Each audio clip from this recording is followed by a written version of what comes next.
Vidas Anastasianas. O podcast de história oral das Irmãs Dominicanas de Monteil.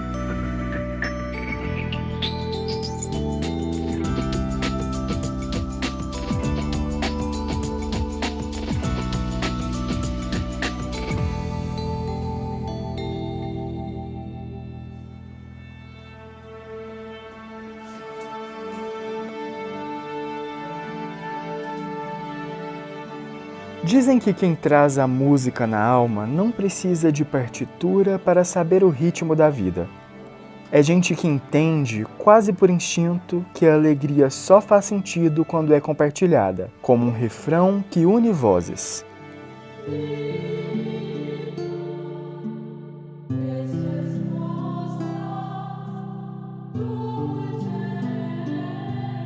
Mais do que notas soltas, nossas histórias são feitas de harmonia, daquela capacidade bonita de ajustar o próprio tom para acolher o próximo e transformar o barulho do mundo em algo que traz paz. É uma sinfonia que se escreve com trabalho, com os pés firmes na fé, provando que o compromisso com o outro é a melodia mais bela que alguém pode compor.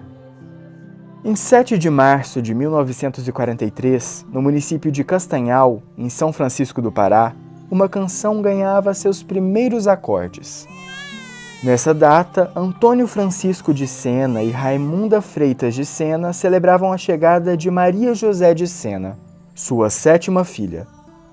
Naquela época, o casal trabalhador não imaginava que a jornada seria tão longa. A pequena era a 7ª semente de uma colheita que ainda daria outros 5 frutos. Ao todo, 1 dúzia de filhos consagraram o amor dos pais. Simplicidade, alegria e virtude reinavam na casa do Sena. Em suas memórias de infância, Maria José guarda um tempo de encantamento, aprendizado e, acima de tudo, responsabilidade. Eu adquiri muitos conhecimentos, muitas coisas boas. Na minha infância, eu aproveitei bastante, brinquei muito, estudei e aproveitei. Catequese, fui acompanhada, depois passei a acompanhar. A minha infância foi muito feliz. De fato, a religiosidade permeava a rotina da família em diversos níveis. Era comum que, antes dos primeiros raios da aurora, as luzes da casa despertassem, embaladas pelo movimento da mãe, que acordava os filhos para a missa das 6. Esse compromisso com a fé se intensificava durante a Semana Santa, quando até mesmo os mais novos guardavam o jejum. Maria José, mesmo menina, já depositava fidelidade nos propósitos e tarefas do seu dia a dia. Conforme crescia, aprendia a propagar o bem mais precioso que herdou em seio materno, o cuidado. Eu me criei assim, dando assistência também em casa.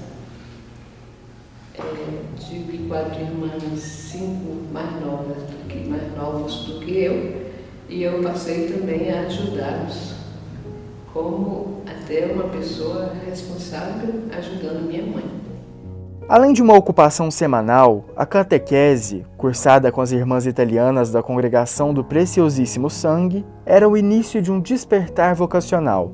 Durante os encontros, Maria José começava a vislumbrar a ideia de uma vida voltada integralmente ao sagrado. Meu contato com a religiosa foi desde pequenininha mesmo, porque eu fiz catequese com elas. Conversava com minha família, que eu gostava muito de estar lá com elas. E minha mãe contava também que com 5 anos eu despertei para a vida religiosa. Eu já falava que eu queria ser religiosa. E a partir dos 5 anos, né? Fui crescendo com toda essa conquista dos meus pais, e eles queriam também. Então foi tudo a meu favor, né? E cresci assim para pertencer à vida religiosa. O contato com as irmãs também entrelaçava a rotina educacional de Maria José, que passou a estudar no Colégio São José, estabelecido em 1950 pela Congregação Preciosina, que atuava em Castanhal. Minha relação com os estudos foi muito boa, que estudei no grupo escolar, um grupo do governo, até a quarta série, quinta. Depois, como eu gostava muito das irmãs, eu vivia lá diretamente, no colégio e na igreja. Então eu passei a ajudar. Depois, como a nossa família também não tinha condições, então minha mãe pediu para continuar os estudos no colégio, onde tinha que pagar, né? E eu me ofereci para trabalhar com elas em função de garantir o meu estudo com elas.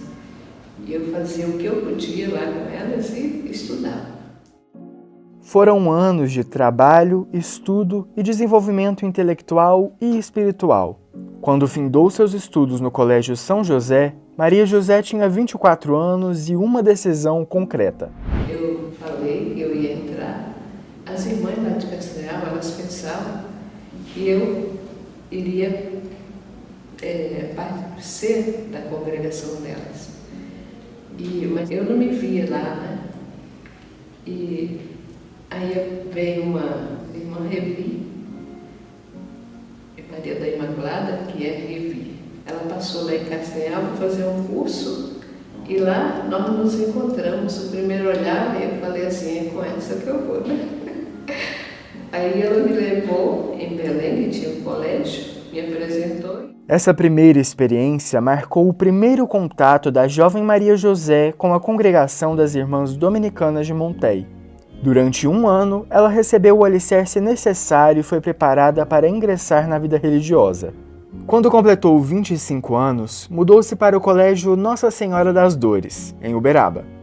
Ali, entrou para o noviciado, que naquele tempo tinha como madre-mestra a irmã Nadir Rodrigues Silva. Foi um noviciado assim que eu esperava. Não encontrei dúvida nenhuma e só abertura para a minha vida. Tudo que foi me pedido eu procurei fazer e até hoje eu sinto saudades, porque eu admirei e continuo admirando aquele espaço que eu tive, aquele tempo que eu tive lá e que me preparou até os dias de hoje. Nos primeiros anos de jornada religiosa, a jovem ganhou um apelido carinhoso, pelo qual é conhecida até os dias de hoje dentro da congregação, Irmã Zeca. A alcunha carrega em si a leveza e o afeto que transbordam de sua personalidade, tornando-se reflexo fiel do carinho com o qual ela viria a conduzir a sua missão. Em 1970, Irmã Zeca concluiu o noviciado e voltou a Belém do Pará, onde trabalhou como secretária do Colégio Santa Maria e posteriormente assumiu o cargo de coordenadora do Jardim de Infância. Ela, que sempre teve uma afinidade especial com crianças, também teve a oportunidade de estar à frente das salas de aula, ministrando aulas de religião para os alunos do 6º ano. Foi excelente, porque a minha vida toda, tanto antes de entrar no convento como depois, a minha direção mais era ficar com crianças, né? Desde de 3 anos até 7 anos, era o meu convívio com eles, era a minha vida. Eu fiquei 2 anos e meio. O ótimo desempenho nas funções exercidas em Belém também motivou a transferência de Irmã Zeca para o Rio de Janeiro. No Colégio Santa Rosa de Lima, ela também atuou na secretaria, na coordenação do Jardim de Infância e nas aulas de religião. E essas se tornaram as frentes permanentes de seu trabalho em unidades educacionais. Quando eu fui para o Rio, eu fiquei com muito medo, assim, só desse pessoal aí de 6ª série, porque para mim os meninos maiores me davam mais trabalho do que os menores, mas foi tranquilo também, né? Cheguei lá, o meu medo acabou porque eles foram muito tranquilos comigo e eu com eles. Os ventos do tempo sopraram e Irmã Zeca mudou-se para Porto Nacional, às margens do Rio Tocantins. Lá, dedicou-se ao Colégio Sagrado Coração de Jesus, onde permaneceu totalmente entregue ao trabalho com as crianças, com a educação e com a primeira Eucaristia. As crianças, elas iam para lá porque elas queriam também, né?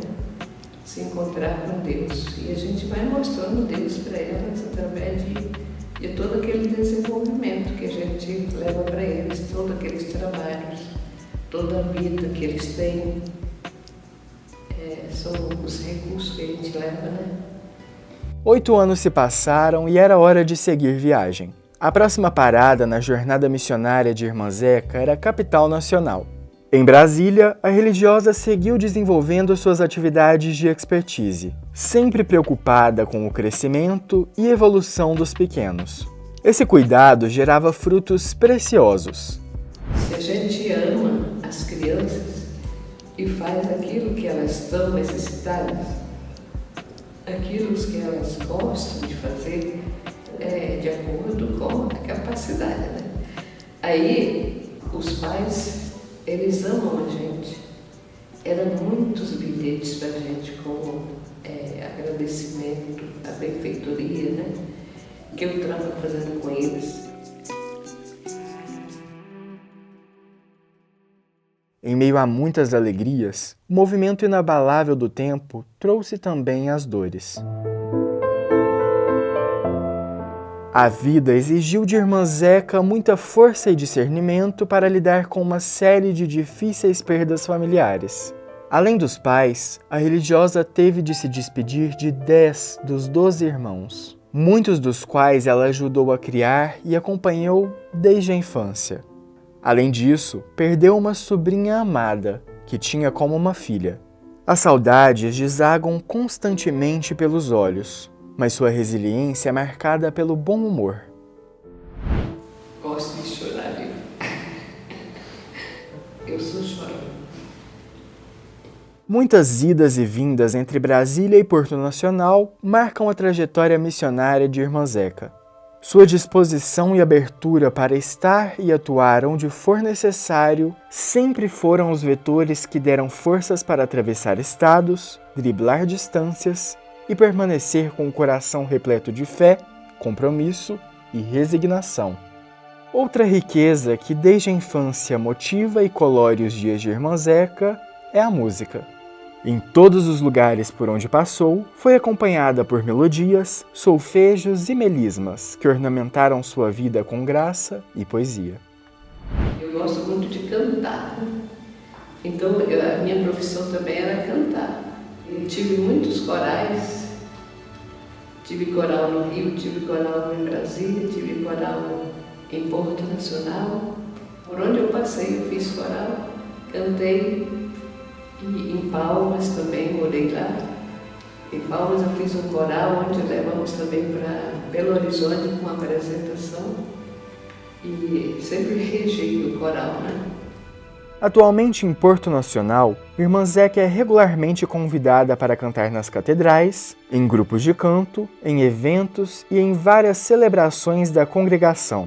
Em sua 8ª década de existência, emociona os ouvintes com a voz terna e potente, que ao longo de toda a vida bradou as boas novas e propagou o bem e a virtude.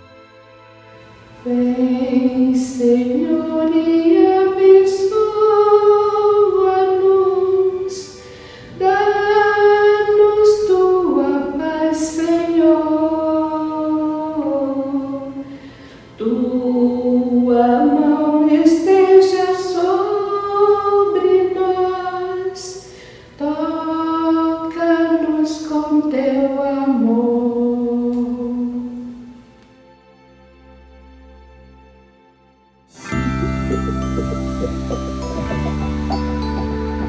O podcast Vidas Anastasianas é um projeto de história oral que busca preservar e valorizar as memórias e singularidades das Irmãs Dominicanas de Montéi.